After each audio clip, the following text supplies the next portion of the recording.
इसी बीच अगली breaking news का रुख कर लेते हैं। लोकसभा चुनाव 2024 का शंखनाद, बीजेपी की प्लानिंग शुरू हो गई है। सांसदों को ग्रुप में वर्गीकरण करने की तैयारी। एनडीए की बैठक के बाद पीएम मोदी ने कमान संभाली है। 25 जुलाई से 3 अगस्त के बीच बैठकें होंगी। पीएम मोदी अध्यक्षता करेंगे और कार्यकर्ताओं को जीत का मंत्र भी देंगे। तो 10 ग्रुप का क्षेत्र के हिसाब से बंटवारा भी किया जाएगा। तो 2024 लोकसभा चुनावों को लेकर प्रधानमंत्री मोदी की तैयारियां और इसे लेकर विभागों का बंटवारा। पीएम मोदी इसकी अध्यक्षता करेंगे। जगह जगह बैठक की जाएंगी। कार्यकर्ताओं को जीत का मंत्र देते हुए प्रधानमंत्री मोदी नजर आएंगे। वहीं महाराष्ट्र से ब्रेकिंग न्यूज का रुख कर लेते हैं, जहां रायगढ़ में भूस्खलन प्रभावित इलाके में तलाशी अभियान जारी है। अब तक 16 लोगों की मौत हो गई है। 75 से ज्यादा लोगों का रेस्क्यू किया जा चुका है। एनडीआरएफ की 4 टीमें मौके पर राहत बचाव कार्य में जुटी हुई हैं। महाराष्ट्र सरकार ने मृतकों को 5 लाख रुपए मुआवजे का ऐलान भी कर दिया है। महाराष्ट्र के रायगढ़ में भारी बारिश का दौर अभी भी जारी है। प्रदेश के कई जिलों में अलर्ट जारी कर दिया गया है। वहीं रायगढ़ में भूस्खलन के बाद राहत और बचाव कार्य जारी है। यहां गुरुवार को भूस्खलन की वजह से पूरा गांव जमींदोज हो गया था। 28 मकान ध्वस्त हो गए थे, जिनमें 228 लोग रह रहे थे। अब तक 16 शव बरामद हुए हैं। कुछ लोगों को बचाया गया है। 120 लोग अब भी लापता बताए जा रहे हैं। बड़ा अपडेट महाराष्ट्र को लेकर, जहां रायगढ़ में भूस्खलन प्रभावित इलाके में तलाशी अभियान अभी भी जारी है। हालांकि बारिश का दौर भी लगातार जारी है।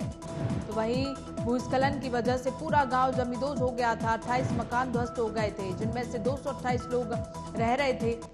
अब तक 16 शव बरामद कर लिए गए हैं। कुछ लोगों को बचाया भी गया है। बारिश की वजह से रेस्क्यू का और बचाव का जो कार्य था वो रोक दिया गया था, लेकिन दोबारा से राहत बचाव कार्य लगातार जारी है। ऐसे में 120 लोग अभी भी लापता बताए जा रहे हैं। महाराष्ट्र में बारिश भी लगातार हो रही है।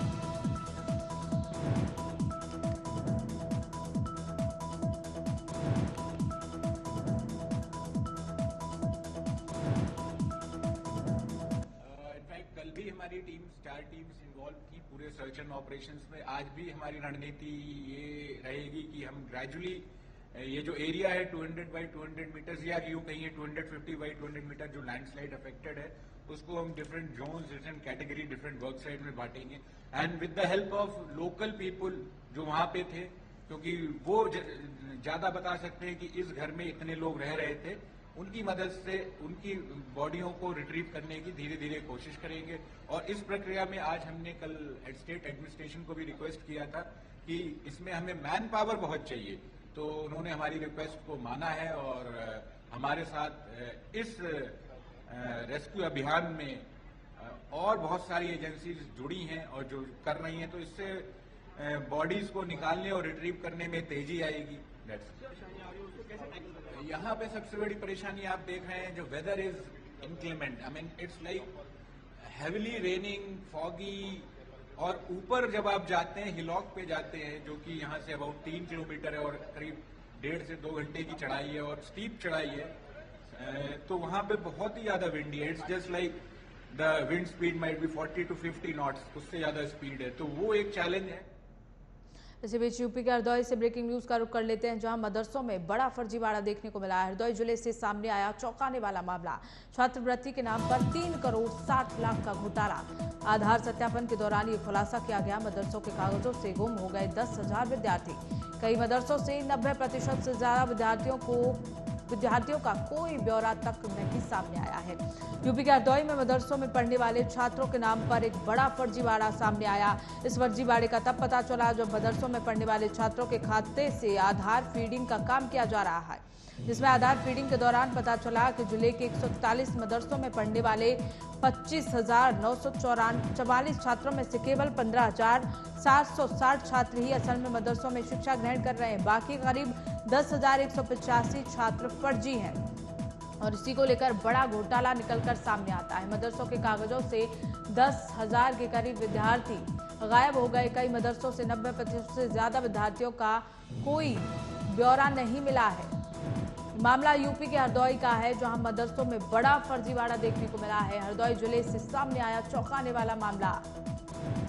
छात्रवृत्ति के नाम पर 3 करोड़ 60 लाख का घोटाला। आधार सत्यापन के दौरान इसका खुलासा हुआ। मदरसों के कागजों से 10,000 के करीब विद्यार्थी नदारद नजर आए।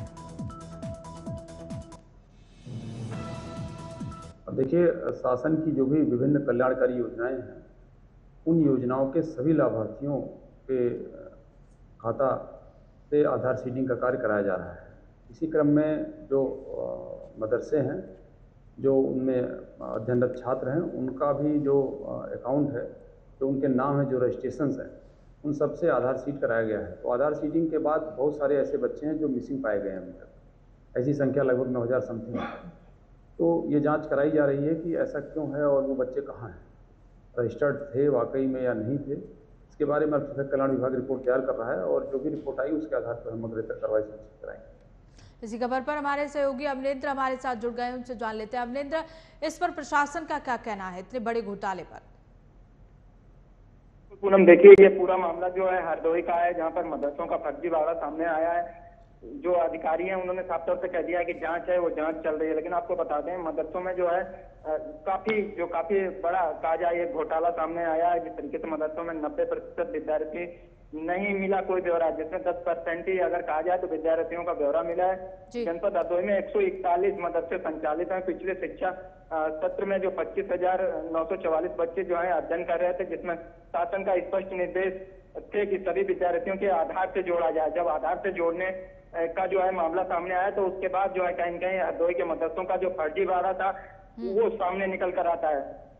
जी बिल्कुल अमरेंद्र, 144 मदरसे हैं हरदोई में और किसी भी छात्र का आधार से लिंक नहीं था ब्यौरा। बड़ी लापरवाही है अमरेंद्र। मतलब 10,000 के आसपास छात्र हैं, कोई अता पता नहीं है। ये भी वजह है कि कई छात्र जो है आधार से नहीं जोड़ा जा सका।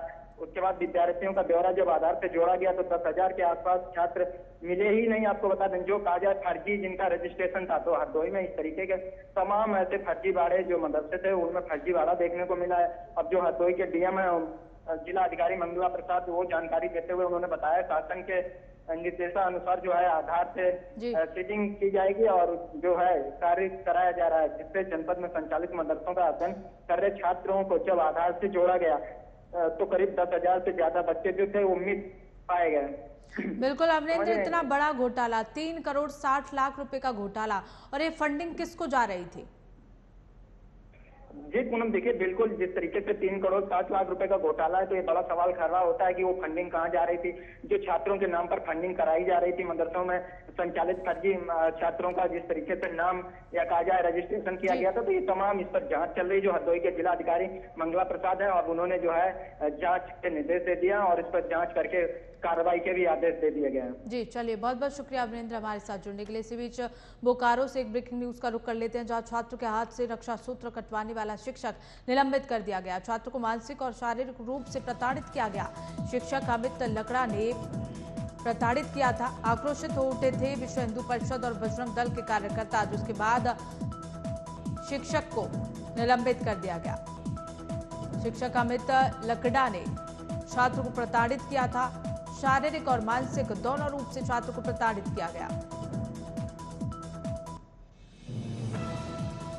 अरे मिला कि अपने ये अभी हम लोगों का हाथ में कलावा बांध करके नॉर्मली जब भी जो भी हिंदू परिवार है सभी कलावा अपना एक तरह से धार्मिक आस्था के रूप में बांधते हैं। तो इनको क्लास में बुला करके और इनके जो शिक्षक के द्वारा कलावा काट दिया गया और काटने के बाद इनके साथ मारपिटाई हुआ। भाई ऐसा क्या दिक्कत है? तो अभी इनके प्रधानाचार्य से मिलने के बाद अभी पूछे है कि भाई आप लोग इतना बड़ा क्रॉस लगाकर घूमते हैं, इतना बड़ा क्रिश्चियनिटी का सिंबल है और हिंदू बहुल आवासीय क्षेत्र में रह करके सारे हिंदू परिवार के अधिकतम बच्चे पढ़ते हैं और तब इस तरह से आप प्रताड़ित कर रहे हैं। और ये बच्चा का मनोबल कल से खाना नहीं खा रहा है, कल से ये मनोबल टूटा हुआ है। आगामी अगर कुछ कर लेता है तो विद्यालय प्रबंधन जिम्मेवार होगा, इसका कोई। इसी बीच आयकर विभाग के रडार पर UP mafia Mukhtar Ansari. Banda jail में माफिया मुख्तार से 8 घंटे पूछताछ। आयकर विभाग ने ऑपरेशन पैंथर के तहत की कार्रवाई। जांच के दायरे में 125 करोड़ की 23 संपत्तियां। माफिया मुख्तार अंसारी पर आयकर विभाग का भी शिकंजा कसता जा रहा है। आयकर विभाग ने बेनामी संपत्तियों के मामले में बांदा जेल में मुख्तार अंसारी से करीब 8 घंटे तक पूछताछ की और उसके बयान दर्ज किए गए। मुख्तार की 125 करोड़ रुपए की 23 बेनामी संपत्तियां हैं जो जांच के दायरे में है। आयकर विभाग के अधिकारियों के सामने चिन्हित बेनामी संपत्तियां उसकी होने से उसने इनकार किया। इनकार वो लगातार करता रहा। आयकर विभाग ने मुख्तार अंसारी की पत्नी आफसा अंसारी को भी लखनऊ और गाजीपुर के पतों पर नोटिस भेजकर पूछताछ के लिए बुलाया था, पर वो सामने नहीं आई। तो आयकर विभाग के रडार पर UP mafia Mukhtar Ansari, Banda jail में माफिया मुख्तार से 8 घंटे पूछताछ की।